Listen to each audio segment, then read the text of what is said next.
Friends, మొదటిసారికి మీ channel videos వారు subscribe చేసుకోండి. నిరుద్యోగులకు అయితే ఒక శుభవార్త. సో వయోపరిమితి పెంపుపై సర్కార్ అయితే ఇప్పుడు కసరత్తు చేస్తుంది. 5 ఏళ్ళ లేకపోతే 10 ఏళ్ళ అనేది మరి త్వరలోనే ప్రకటించే అవకాశం ఎక్కువ కనిపిస్తుంది. సో ఈ దిశగా మనకు ఎమ్మెల్సీ కోదండరామ్ సార్, అదేవిధంగా మరి ఇక్కడ అద్దంకి దయాకర్ సార్ కలిసి మరి డిప్యూటీ సీఎం గారితో చర్చించి సో ఈ లేఖను మన సీఎం గారితో మాట్లాడి దీనిపైన త్వరలోనే ఒక నిర్ణయం తీసుకోబోతున్నారనేసి కూడా చెప్పడం జరుగుతుంది.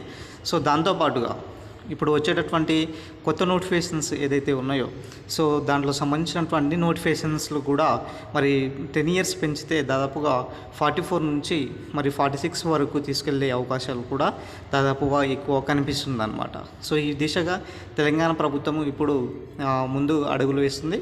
సో ఉద్యోగాల భర్తీకి సంబంధించి ఇచ్చినటువంటి నోటిఫికేషన్లు వయోపరిమితిపై పెంపుపై ప్రభుత్వం ఇప్పటికే కసరత్తు చేస్తున్నటువంటి సమాచారం.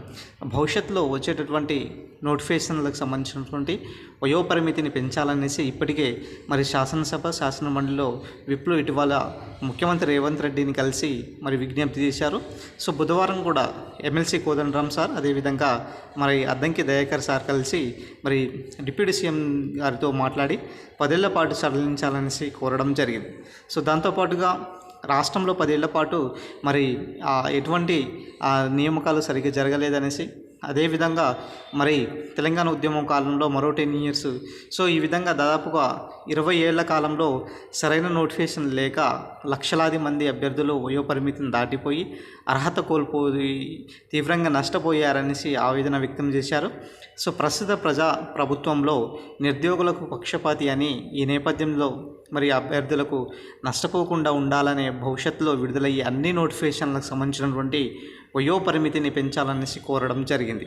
సో ఈ విధంగా తెలంగాణలో అప్కమింగ్ వచ్చేటటువంటి అన్ని నోటిఫికేషన్స్లో అండి. సో ఇప్పుడు మనకు రీసెంట్గా ఏదైతే పొల్యూషన్ కంట్రోల్ బోర్డు సంబంధించినటువంటి పోస్టుల్లో మరి 34 సంవత్సరాలే ఇచ్చారు. సో మరి మిగతా 5 ఇయర్స్ ఏజ్ రిలాక్సేషన్ బట్టి 39 సంవత్సరాల వరకు అప్లై చేసుకోవడానికి అవకాశం ఉన్నది. కానీ ఇప్పుడు ఉన్నటువంటి ప్రజెంట్ సిచ్యువేషన్స్ బట్టి కనుక చూసుకున్నట్లయితే సో నిరుద్యోగులు మరి ఈ యొక్క వయోపరిమితి అనే అంశం పైన ఇప్పుడు తీవ్రంగా మరి ఇక్కడ పోరాటం జరుగుతుంది. కాబట్టి సో ప్రభుత్వం కూడా దీన్ని మరి పెంచాలన్న ఉద్దేశంతో ఇక్కడైతే ప్రయత్నాలు చేస్తున్నారు. సో ఈ నేపథ్యంలో ఖచ్చితంగా 100% దిశగా తెలంగాణలో మరో 44 సంవత్సరాలు వయోపరిమితి ఉండే అవకాశం ఉంటుంది. లేకపోతే మళ్ళీ 2 ఇయర్స్, గతంలో కాంగ్రెస్ ప్రభుత్వం 2 ఇయర్స్ పెంచి సో జీవో నెంబర్ 30 ఏదైతే ఉన్నదో సో దానికి అనుగుణంగా పెంచి మరి 46 ఇయర్స్ ఎట్లా పెంచారో సో ఇప్పుడు కూడా అదే విధంగా ఉండే అవకాశాలు కూడా దాదాపుగా ఎక్కువగా మరి ఇక్కడ కనిపించే అవకాశము దాదాపుగా ఎక్కువ కనిపిస్తుంది. సో ఈ నేపథ్యంలో తెలంగాణలో అప్కమింగ్లో వచ్చేటటువంటి అన్ని నోటిఫికేషన్స్లో ప్రభుత్వ ఉద్యోగాల భర్తీ కోసం ఎదురుస్తున్నటువంటి నిరుద్యోగులకు సో ఒక తీపి కబురే చెప్పుకోవాలి. ఖచ్చితంగా ఇక్కడ 100% రిక్వైర్మెంట్ దిశగా తెలంగాణ పబ్లిక్ సర్వీస్ కమిషన్ పనిచేస్తుంది. సో మనం రీసెంట్గా కొన్ని చెప్పుకున్నామండి, దాదాపుగా తెలంగాణలో 60,000కు పైగా ఖాళీలు ఉన్నాయనేసి. సో ఈ ఖాళీలను భర్తీ చేయాలన్న ఉద్దేశంతో ప్రభుత్వం కూడా సానుకూలంగా ఉన్నది. సో ప్రతి డిపార్ట్మెంట్లో సో దాదాపుగా అన్ని డిపార్ట్మెంట్స్లో దాదాపుగా 20 నుంచి ఈ యొక్క 30 డిపార్ట్మెంట్స్లో సంబంధించినటువంటి నోటిఫికేషన్స్ను భర్తీ చేయాలి అన్న ఉద్దేశంతో ఇక్కడ ప్రభుత్వం అయితే కసరత్తు చేస్తుందనేసి కూడా మనం చెప్పుకోవడం జరిగింది. సో ఈ విధంగా తెలంగాణలో వచ్చేటటువంటి అప్కమింగ్ అన్ని నోటిఫికేషన్స్లో సంబంధించినటువంటి మరి ఏదైతే అప్డేటెడ్ ఏదైతే ఉన్నదో సో మన ఛానల్లో ప్రతిరోజు ఇన్ఫర్మేషన్ ఇస్తూనే ఉన్నాం.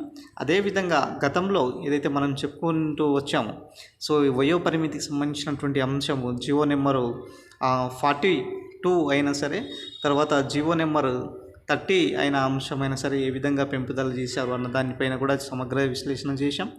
సో ఇప్పుడు కూడా తెలంగాణ ప్రభుత్వం అదే విధంగా నడుస్తుంది కాబట్టి సో 100% రిక్రూట్మెంట్ దిశగా మరి తెలంగాణ ప్రభుత్వం ఇక్కడ కసరత్తు ఏదైతే చేయడం జరుగుతుంది. సో ఏదైనా సరే తెలంగాణ అభ్యర్థులకు ఒక గుడ్ న్యూస్ అనేది